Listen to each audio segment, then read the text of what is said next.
Bonjour à tous, c'est Nissenboy, vous êtes sur Ikikomori TV, la chaîne la plus irrégulière de l'univers. Ça va? Le confinement n'est pas trop dur? Vous ne craquez pas trop? Pour moi, comme vous pouvez vous en douter, le confinement, c'est assez difficile. Je ne peux pas voir mes innombrables super potes pour aller faire la fête dans les boîtes, faire chier les gens en hurlant dans les McDo, ou bien tabasser des SDF dans la rue le soir venu. Mais puis surtout, faire des gros câlins, ma chérie d'amour. C'est trop dur. Je déconne, je suis un Ikikomori, rien n'a changé. Je n'ai pas de vie sociale, pour moi le confinement ça change que dalle. À part que les voisins sont plus présents qu'avant dans leurs appartes.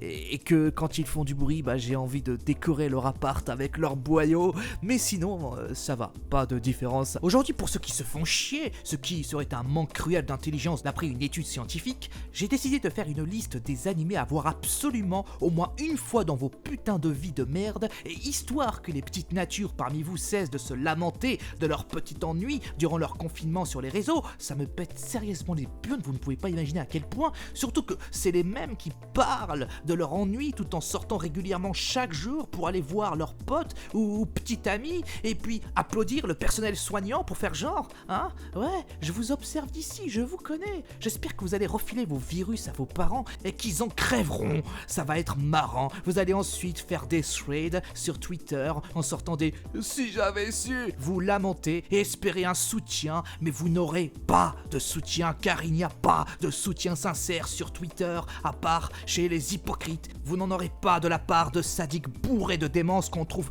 exclusivement sur ce site et que les seuls soutiens réels que vous pourriez avoir, c'est de la part de vos parents, mais même là ce n'est pas possible car vous n'avez plus de parents. 9 animés à voir sur Netflix. Je préviens, je vais faire vite, c'est un classement subjectif, et s'il n'y a pas ton animé favori, c'est soit je ne le connais pas, soit c'est de la merde. Numéro 9, Puella Madoka Magica. Le meilleur animé Magical Girl que je connaisse. Un univers assez particulier, cassant les codes du genre et possédant une fin douce amère foutrement intelligente pour un animé de ce genre. Ouais, parce que ce genre de type d'animé sont foutrement cons, de manière générale, faut se l'avouer. Numéro 8, Food Wars. C'est pas l'animé du siècle, loin de là, mais comme j'aime la cuisine et la bonne bouffe, et bien plus que des filles car c'est moins cher et moins fatigant, et surtout comme j'aime bien me marrer, c'est l'animé à voir pour passer du bon temps et peut-être te motiver à faire plus souvent la cuisine pour passer le temps plutôt que de faire tout le temps des pâtes au cordon bleu et Copus. Numéro 7, Eraser.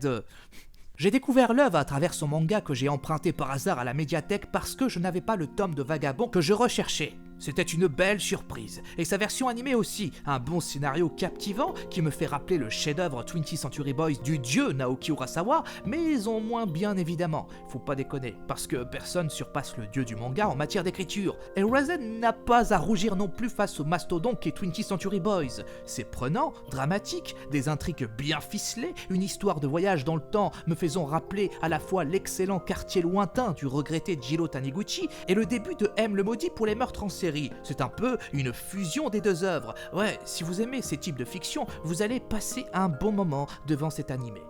Numéro 6, Psycho Pass. C'est peut-être l'animé qui mélange science-fiction et critique psychosociologique le plus intriguant qui m'était donné de voir, avec Ghost in the Shell, Standalone Complex, avec des contradictions sur le sens même de la justice, les ambiguïtés morales liées à cette nouvelle façon d'appliquer l'ordre dans cette société froidement dystopique, et tous ces dilemmes psychologiques entourant ce système que les personnages devront être confrontés. Bref, il y a clairement tout ce que j'aime dedans.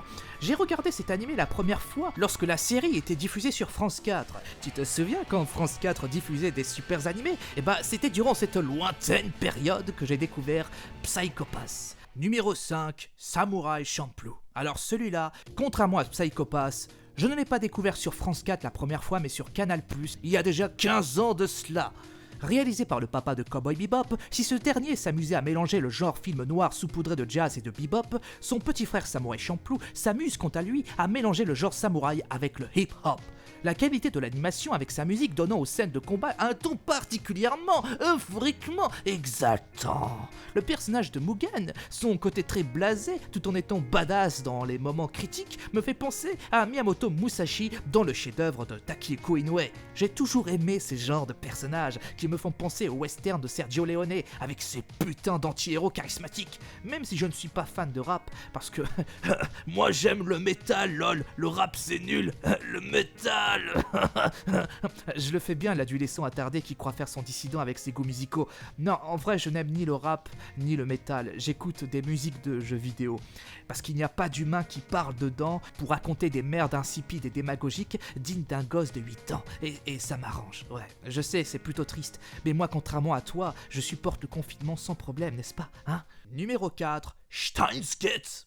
Après Psycho Pass, encore un autre animé de SF. Et après Erased, encore un autre animé traitant du voyage temporel. Sorti en 2011, une année riche en sorties d'animés de qualité. Ouais, c'était un bon cru cette année 2011. Y a pas à dire, ça raconte l'histoire d'une bande d'otaku férus de science vivant à Akihabara. Ouais, je sais, plus cliché que ça, tu meurs. Qui vont, par hasard, créer une machine à voyager dans le temps simplement en foutant par hasard une banane dans un micro-ondes.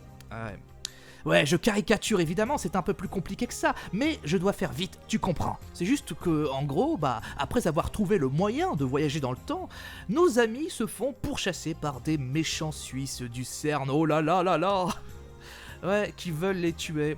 Ouais, des Suisses qui jouent le rôle de méchants dans un animé. Tu croyais que c'était impossible de voir ça un jour? Eh va voir Steins Gate, mon bonhomme.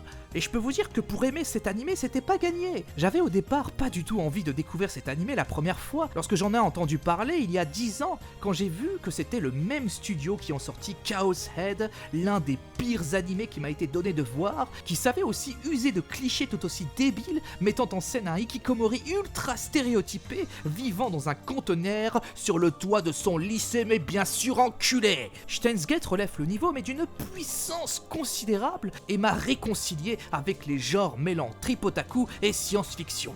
Malgré que cela part de voyage dans le temps, qui est un thème, avouons-le, très casse-gueule. Je trouve que malgré quelques essoufflements à la fin, cet animé s'en sort plutôt bien et mérite largement que l'on perde notre temps de confiner de l'extrême pour le visionner. Numéro 3, Devilman Crybaby. J'aime Gonagai. J'ai même rencontré sa sœur qui vit pas loin de chez moi, je déconne pas. Je suis voisin avec la sœur de Gonagai. J'aime la plupart de ses œuvres, à commencer par Devilman, qui a grandement inspiré Kintaro Miura pour le développement du personnage de Guts de Berserk. Alors quand j'ai entendu que Netflix allait financer le développement d'une nouvelle série Devilman, et alors là, je m'en battais royalement les couilles. La plupart des séries produites par Netflix dégagent une très forte odeur de merde très souvent, surtout en ce qui concerne l'animation japonaise. Du coup, je m'attendais à rien. Mais j'ai quand même regardé la série par curiosité, et surtout parce que j'étais à court de série à ce moment-là. Et je peux vous dire que c'était plutôt une très jolie surprise. En termes d'horreur et de cynisme sur la stupidité et la cruauté humaine sur fond de fantastique, cela donne une certaine fraîcheur que je n'avais rarement ressentie depuis Berserk, justement. La boucle est bouclée. La série dépoussière son aîné tout en conservant l'esprit de ce dernier avec une très grande intelligence. Devilman Crybaby, c'est dérangeant, oppressant, révoltant, ça donne des envies de génocide. Vraiment, c'est ce qu'il faut voir durant cette douce période de pandémie mortelle pour nous changer les idées. Numéro 2, Evangelion. Alors, Evangelion, ça raconte quoi ? Pour faire simple, c'est l'histoire d'un gamin qui doit affronter des anges dans le ventre de sa maman. Voilà.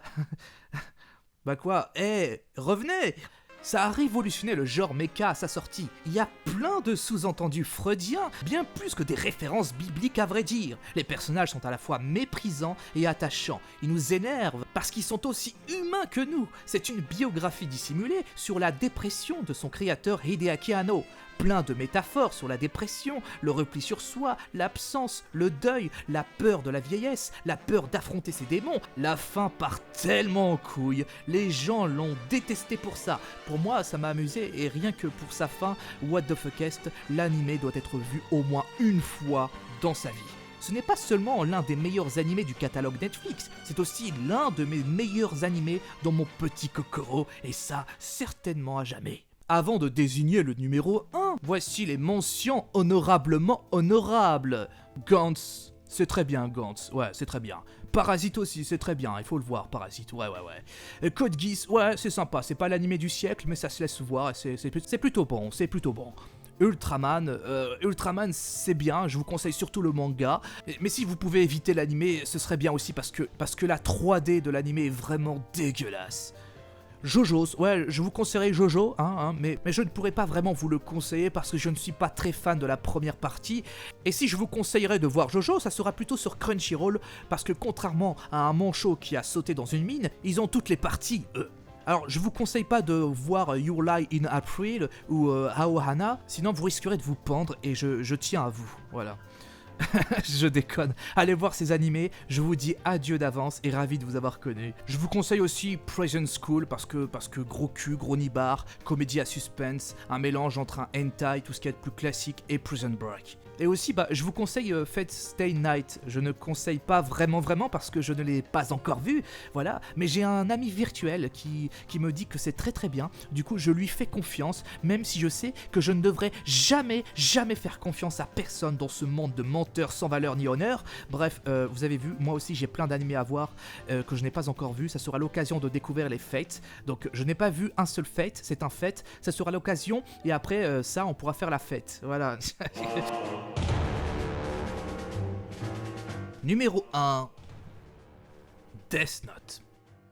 Peut-être le meilleur thriller shonen de tous les temps. Imaginez Moriarty qui découvre une arme mortelle qui lui permet de tuer toute personne à distance seulement en étant armé d'un crayon. Et en face, Sherlock Holmes qui ne fait plus trop son fier avec sa réputation et qui décide d'enquêter à visage masqué et en dissimulant son véritable nom par peur d'être tué par cette force mystérieuse et invisible. Ces deux grands esprits s'affrontent sur un grand échiquier et jouent leur meilleur coup pour faire chuter l'autre. Death Note, c'est ça. Je pense que la majorité d'entre vous connaissent cet animé, donc ce n'est pas un animé à découvrir mais à redécouvrir. Je suis en train de le revoir actuellement et je ne m'en lasse pas. Et ça même presque 15 ans après avoir découvert l'animé la première fois. C'est jouissif, du suspense bien dosé, bien géré à chaque épisode, en un mot, addictif. Non, en deux mots, très addictif. Même si sa fin est un peu tirée par les cheveux, je fais partie des grands défenseurs de sa conclusion. Même si je fais évidemment partie de ceux qui ont trouvé satisfaction que durant la première moitié de l'animé, je défends sa seconde moitié bien qu'elle soit moins portée sur l'affrontement psychologique qui faisait tout le sel de l'animé et qui lui a donné toute sa noblesse avec le temps. Oui, vous avez affaire à la seule série animée qui fut bénie par le sel et par quelques gouttelettes de jus de pomme, ramen. Voilà, et si vous avez déjà terminé l'anime Death Note, sachez que Netflix a aussi produit un film live Death Note qui est un véritable chef-d'œuvre qui surpasse de loin l'œuvre originale de Tsukuyomi Oba et de Takeshi Obata, qui est avec Cinéman et Dragon Ball Evolution le plus grand chef-d'œuvre cinématographique que l'univers n'ait jamais porté. Et quoi que vous pensiez, je m'en fiche de ce que vous pensiez. Je dirais même que je m'enfilais aux fiches complètement, voilà. Death Note, Netflix, all. Un biatard pour de nouvelles vidéos. Ne t'abonne pas à ma chaîne, tu me mérites pas. Reste chez toi, petit con. Ne va pas contaminer tes pestes de grands-parents. Ciao, à plus dans le bus.